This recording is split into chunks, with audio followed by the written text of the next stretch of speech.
Salut à toi, comment est-ce que tu vas? J'espère que ton début de semaine se passe bien. Alors je sais que tu cherches des clients, que t'as pas forcément envie d'en refuser, voilà, t'es plutôt en train de te dire bon, n'importe quel client il faut que je le chope. Le truc c'est que dans certains cas il vaut mieux refuser des clients et je vais t'expliquer selon moi quels sont ces cas-là. Je lisais ce matin un article d'un photographe que j'aime beaucoup qui s'appelle Chase Jarvis, je te mets le lien dans la description, et il expliquait, voilà, selon lui, quels étaient les moments où il fallait refuser un client. Je trouvais ça très juste, donc je voulais partager ça avec toi. Plus d'une fois, j'aurais dû refuser des clients par le passé, bref, j'ai appris au fur et à mesure, je te partagerai mon expérience. Avant de te parler de tout ça, je t'invite à mettre un gros pouce bleu pour me soutenir et à t'abonner à la chaîne si c'est pas déjà fait. A tout de suite.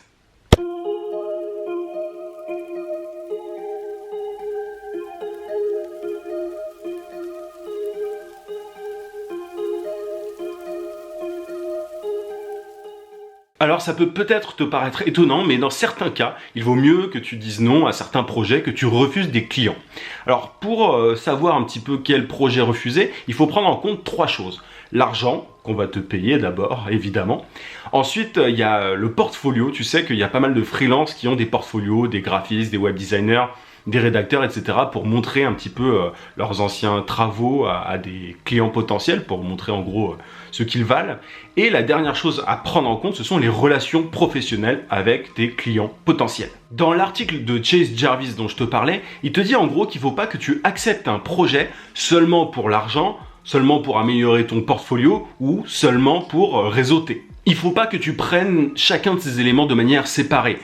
Ce qu'il dit, c'est qu'il faut que tu acceptes un projet si deux de ces trois éléments sont réunis. Alors, qu'est-ce que ça veut dire? Si un projet est bien payé et améliore ton portfolio, là, tu ferais bien d'accepter le projet. Si un projet est bien payé et te permet d'améliorer ton réseau, en gros de te permettre éventuellement d'avoir de nouveaux clients par la suite, là, tu as intérêt à accepter le projet. Par contre, ce que dit Chase Jarvis dans l'article, c'est que si c'est juste pour l'argent, il faut que tu refuses. Ça peut être un petit peu étonnant, mais le truc c'est que si tu acceptes un projet simplement pour l'argent et que derrière ça ne te permet pas d'agrandir ton réseau ou d'améliorer ton portfolio, tu penses court terme.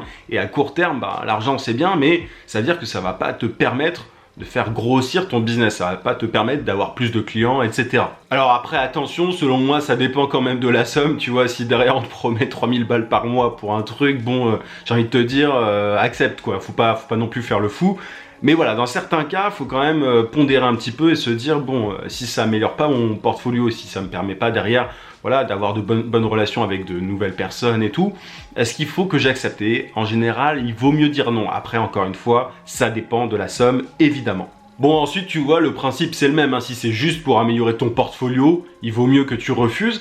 Parce que, voilà, c'est-à-dire qu'améliorer son portfolio, c'est bien, mais tu peux pas constamment accepter des projets ou simplement dire, ouais, mais ça va améliorer ton portfolio sans qu'on te paye. Tu vois, derrière, tu as une espèce d'image de marque, entre guillemets, à avoir quand même. Donc, te brade pas à tout prix, juste pour améliorer ton portfolio, tu vois. Si par contre ça améliore ton portfolio et ça te permet d'avoir de nouvelles relations business, avoir plus de clients, faut que tu acceptes. Pareil, si ça améliore ton portfolio et derrière que ça te permet de gagner de l'argent, il n'y a aucune raison de refuser. Après, j'ai envie de pondérer un petit peu, il n'y a pas de règle absolue évidemment.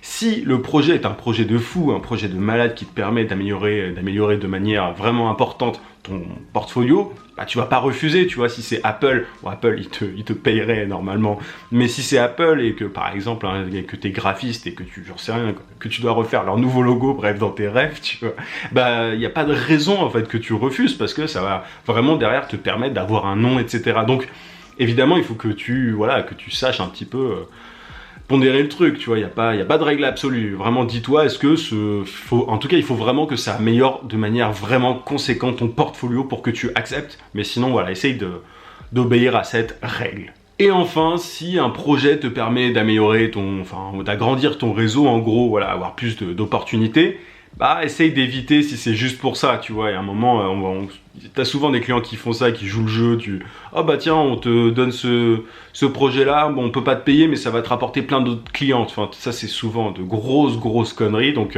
essaye d'éviter un maximum, sauf si jamais, encore une fois, cas exceptionnels, enfin tu as toujours des exceptions, mais voilà, en général, si ça rapporte pas en plus de l'argent ou alors que ça améliore pas ton portfolio de manière conséquente, essaye d'éviter. Voilà, je trouve que cette espèce de règle, en gros des 2 conditions sur 3 remplies, bah, elle t'aide à vraiment voilà, te dire est-ce que j'accepte ou pas. Alors après, encore une fois, comme je te l'ai dit, t'as des cas, t'as des exceptions et tout, faut pas non plus te dire que tu vas suivre cette règle à tous les coups.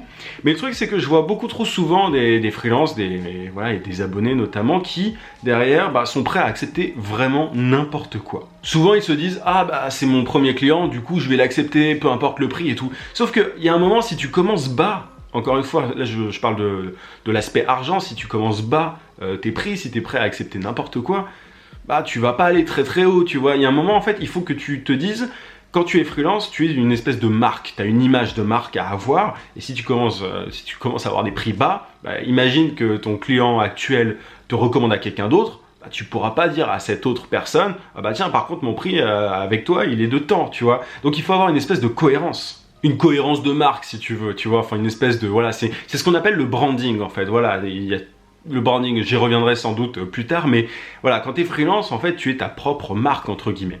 Et voilà, il faut que tu aies une espèce de, certaines règles pour pas non plus tomber dans n'importe quoi.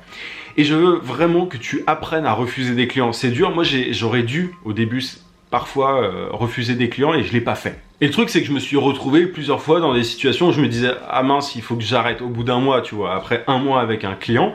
Je me disais, bon bah il faudrait peut-être que j'arrête et tout, et là c'est compliqué parce que tu t'es engagé, tu vois, enfin voilà, moi je m'engageais sur 1 mois, mais je m'engageais, je disais voilà, bon bah je suis prêt à travailler avec vous et tout, et là tu te dis ah bah en fait non, tu vois, et c'est souvent une fois que tu as décroché le contrat pourri entre guillemets que tu te dis ah bah tiens j'aurais dû refuser.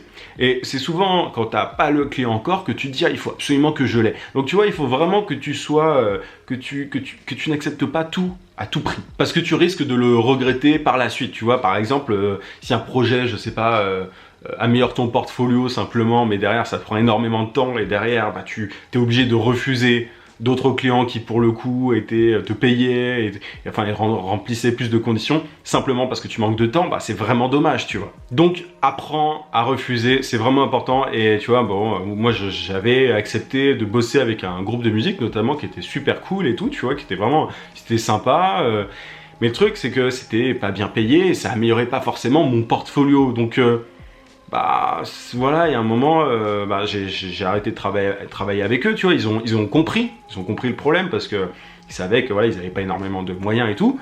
Mais voilà, ça m'a quand même gêné d'accepter et de dire ensuite 1 mois ou 2 peut-être, je sais plus exactement, mais très peu de temps après en tout cas, de refuser quoi. Je sais que ça peut paraître peut-être un petit peu compliqué de refuser des clients alors que tu es au tout début et tout, mais pense vraiment long terme, tu vois, tu peux pas penser que court terme parce que au final, bah, cette spirale elle va assez vite, tu vois, cette spirale où tu acceptes un peu tout et n'importe quoi et derrière tu peux pas trouver de clients de meilleure qualité. Donc tu peux être exigeant dès le début. Tu verras au fur et à mesure des projets, de ton expérience, etc. Tu sauras comment un petit peu déceler les bons projets des mauvais. Ça m'arrive assez régulièrement de refuser des projets avec des boîtes et tout, et même parfois des agences, parce que je le sens pas, tu vois, je vois un petit peu où est-ce que ça va mener, et derrière je sais très bien qu'il vaut mieux que j'arrête, que j'accepte même pas quoi. Bref, voilà un petit peu ce que j'avais envie de te dire sur le sujet aujourd'hui. Tu sais maintenant quand refuser des clients en freelance. N'hésite pas si tu as des questions en commentaire, je te répondrai comme d'habitude avec plaisir. N'oublie pas que tu peux télécharger aussi juste ici sur le i ma formation vidéo gratuite